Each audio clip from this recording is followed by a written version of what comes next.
Run. And not only the Righty Run, which is coming up on the 25th, but to talk a little bit more about how all this came about and how this all developed, Jennifer and Corey Ward, thanks for coming in. Thanks for having us. Appreciate it a bunch.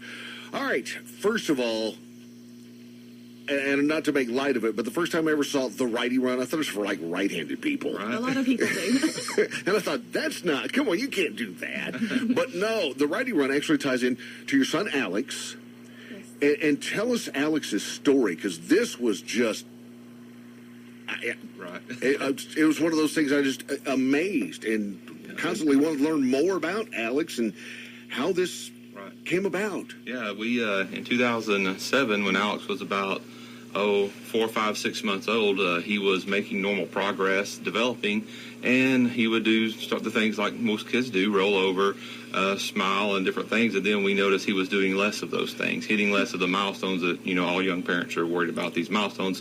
He was our third kid. He's got an older brother, Hayden, and an older sister, Haley.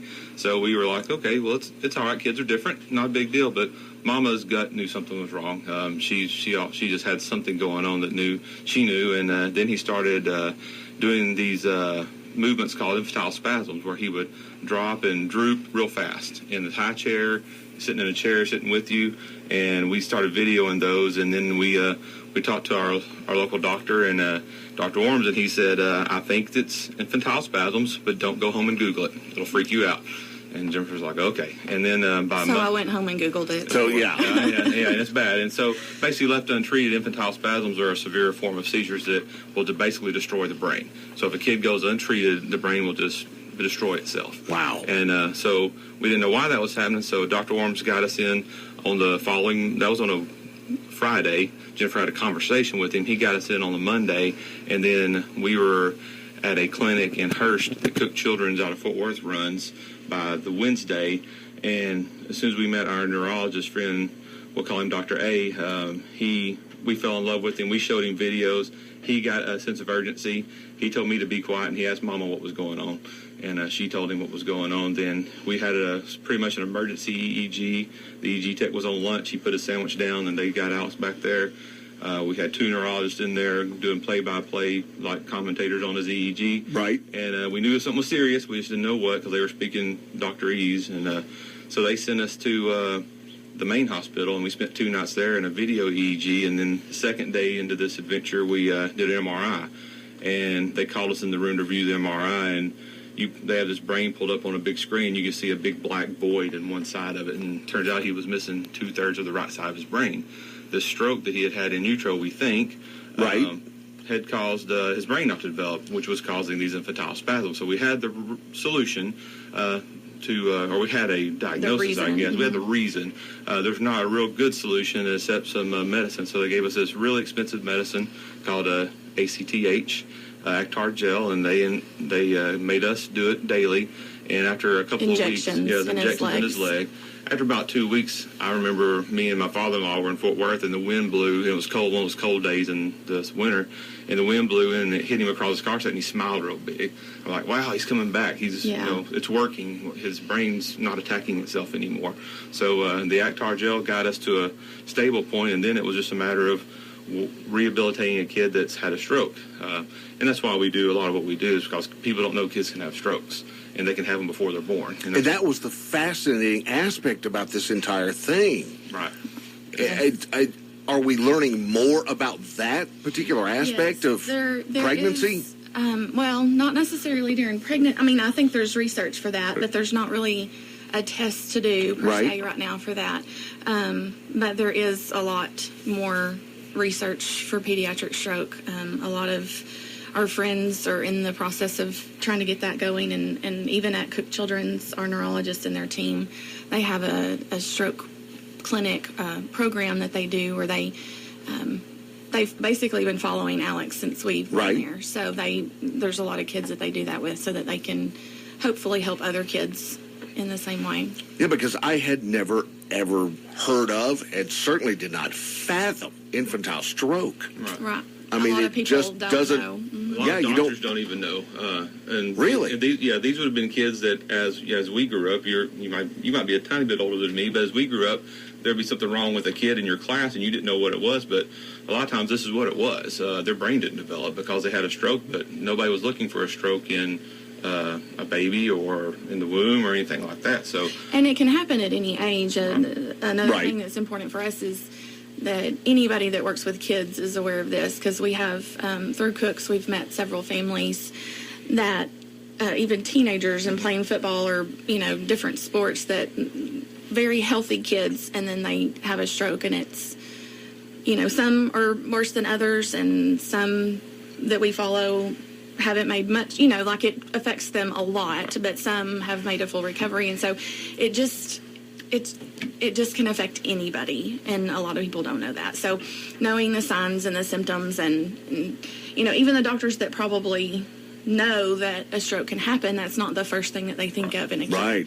And when you're having a stroke, the time is so important to get the treatment going so that you can stop the effects of the damage that happens And during. it's amazing to watch some of the videos because he's just like any other kid. Yep.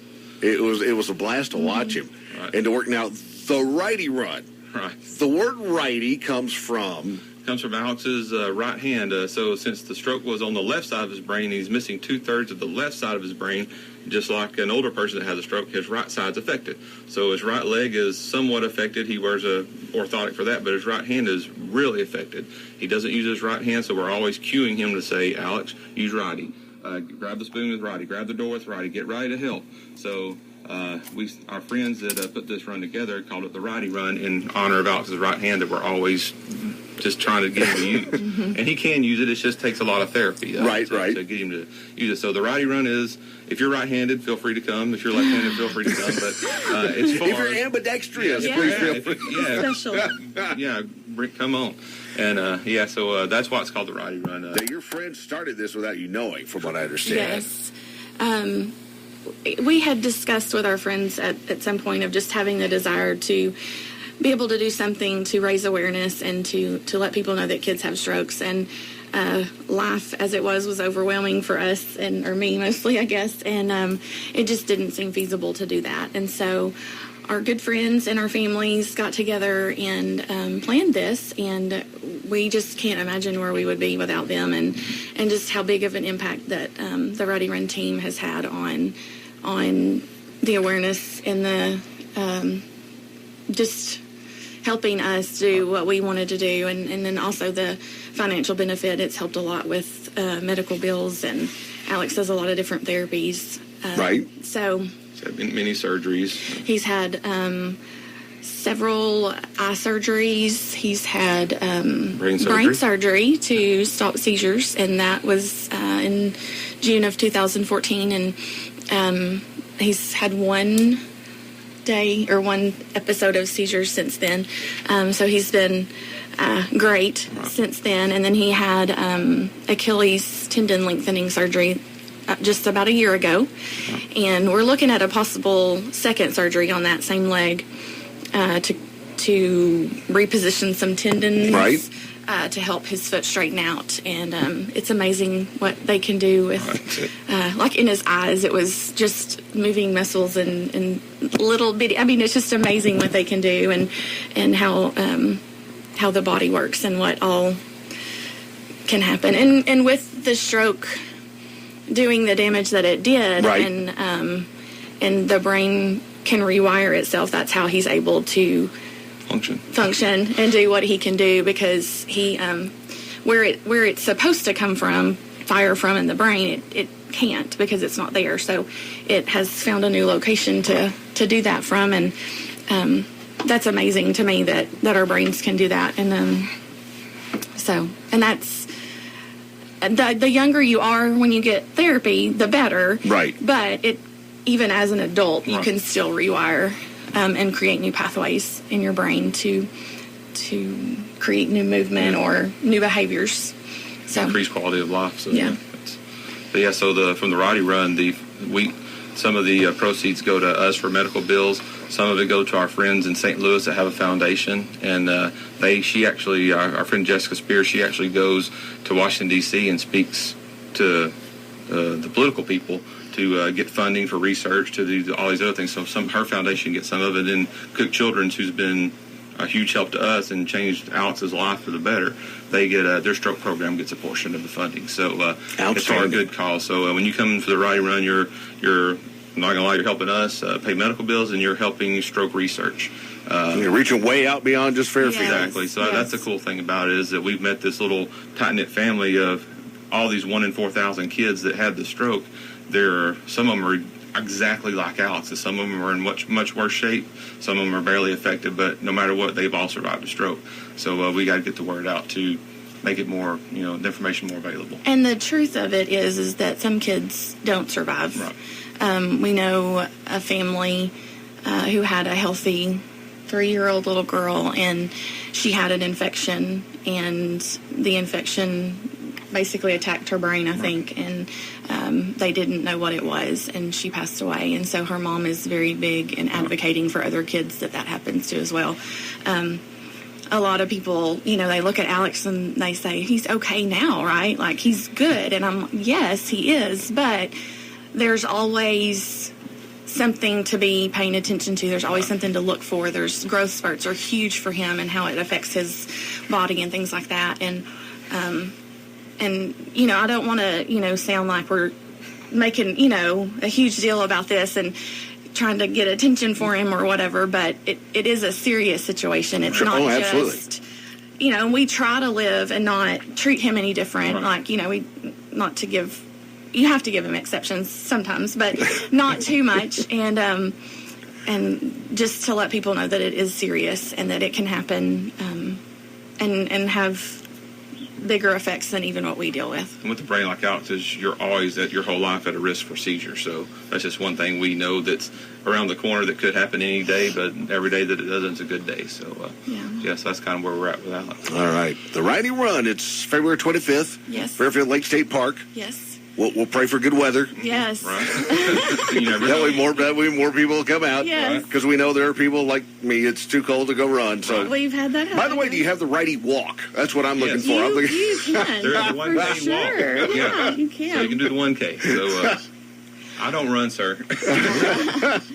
You can register online. You can go to the rightyrun.com and click on register, and that'll take you to the link. There is a 5K and there's also a 10K, which both start at 8 o'clock, and then the 1K starts at 8:05. So online registration, I believe, is going to end Tuesday night at midnight. Okay. But you can still register the morning of between 7 and 7:45. Well, there you go. Yeah. So, and we'll have T-shirts to sell, like the Our Purple for Alex shirts. There's Righty Run shirts, and then we'll have extra race shirts for this year. We have hats that have the Righty Run logo on them. And we also have raffle tickets for a K2 cooler that we'll be raffling off that day. Right. So those tickets are $5 each. And we will be at Brookshire's in Fairfield and Teague, I believe, this Friday afternoon from 3:30 to 5:30. Sure. I'll post those on our Facebook page. I'm not certain on that. I didn't write that down. The day of, we'll also have some family fun stuff. We'll have face painting and a clown making balloon animals for the kids, and a barrel train that Alex's peepaw has put a lot of time and effort into, and he just keeps adding to it. So that will be a sight to see for sure out there, and fun stuff. Fantastic. Thank you very, very much for your time. Appreciate it. And the information. God bless you both, and give my best to Alex. Looks like a fun kid. Oh, yeah. He is. All right. Thanks again. Once again, the Righty Run coming up on the 25th at the Fairfield Lake State Park, and you can find